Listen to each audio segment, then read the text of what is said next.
Hello, and welcome to the Rising Phoenix Mental Health YouTube channel. I'm glad you're here. Today we're talking about anxiety, what it is, and how to manage it in your life. My hope is that you'll be able to walk away from this video with hope and some ideas and tools to help you. We've all likely dealt with anxiety at some point in our lives. That time you had to speak in front of the whole class, when you really wanted to speak to your crush but no words would come, and when you have to make a really important decision and you're not sure what the right choice is. So, what is anxiety? Anxiety is the result of a perceived future threat or danger that may or may not be real. But anxiety is more than simply a fear response. Anxiety can be understood experientially as several mental, emotional, and physical symptoms. Mental and emotional symptoms include racing thoughts, inability to concentrate, irritability, anger, preoccupation, forgetting things, among others. Physical symptoms include heart palpitations, increased heart rate, sweating, rapid and shallow breathing, tightness in the chest and shoulders, butterflies or a knot in your stomach, restlessness, as well as other common experiences.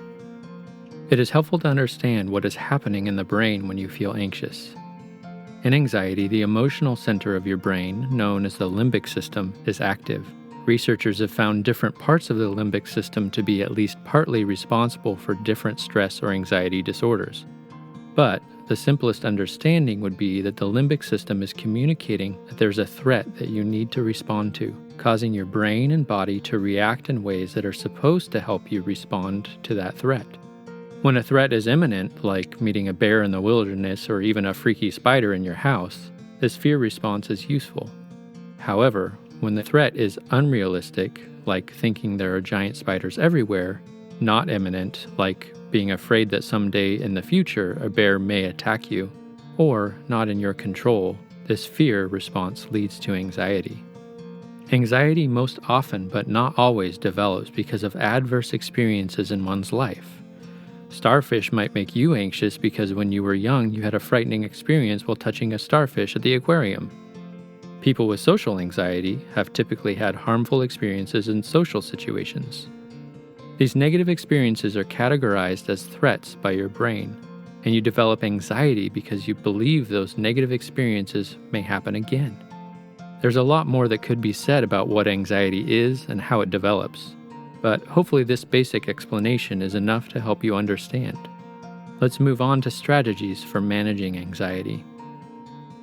One of the most important things that you can do for your mental health is to ensure that your diet, exercise, and sleep are maintained well. It is important to maintain a healthy diet by eating healthy foods at regular intervals. This will also require getting to know your own body and what your body requires. Some people need to eat more regularly and some people less. Learn to pay attention to how your body feels when you eat certain foods and at different times. Caffeine can contribute to feelings of anxiety, so can other drugs. Pay attention to how you feel after consuming caffeine or other food or substances. If they seem to exacerbate anxiety, consider reducing consumption or stopping altogether. Talk to a doctor or dietitian if you have questions about your diet. Exercise is another important consideration. Mental health improves when you get regular exercise. A good starting place is trying to get 20 to 30 minutes of exercise that elevates your heart rate 3 days a week. Try to find exercise that you enjoy. If you don't like running, that's okay. Find a pickleball court or go for a bike ride. Not only is exercise good for general mental health, it can be particularly helpful for anxiety. Research shows that going for a 20-minute walk when you are anxious can help calm anxiety by activating the parasympathetic nervous system. Exercise can also help expend some of the energy or restlessness that comes from anxiety and take your mind off of whatever may be causing the anxiety. Managing sleep is also important for anxiety. This gets complicated because anxiety often interferes with sleep, creating a feedback loop in which feeling anxious causes sleep disturbances and not getting enough sleep exacerbates anxiety. In another video, I'll share some tools that may be helpful when anxiety is making sleep difficult. For now, we will focus on what makes good sleep hygiene. First, it is important to get the right amount of sleep. This number will vary based on the person, but a good rule of thumb is to aim for 8 hours of sleep a night. Getting too much sleep or too little sleep can both be damaging to your health. It's also important for your body to have a schedule.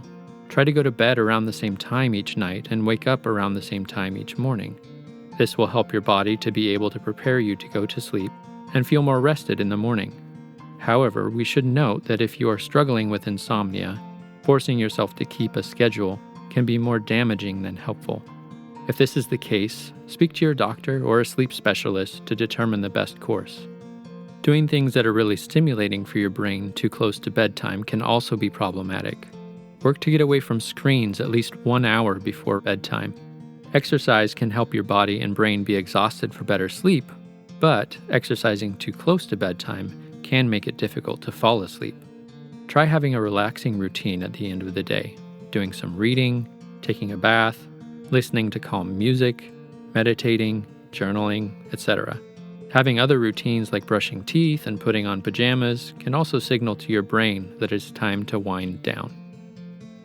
Okay, we've reached the end of this video on anxiety. To recap, anxiety is your brain and body communicating that there is a threat you need to respond to. But sometimes those threats are not realistic. By managing your diet, exercise, and sleep, you can help to reduce the anxiety in your life, not to mention the other mental, physical, and emotional benefits. Next time, we'll be talking about more practical tools to help reduce anxiety. Hopefully, you found this educational and helpful. If so, please take a moment to like the video. And if you'd like to get updates about when more videos come out about anxiety or other mental health subjects, feel free to subscribe to the channel. Until next time, please remember that you are not alone and you are loved. And, as Christopher Robin says, you're braver than you believe, stronger than you seem, and smarter than you think. Take care.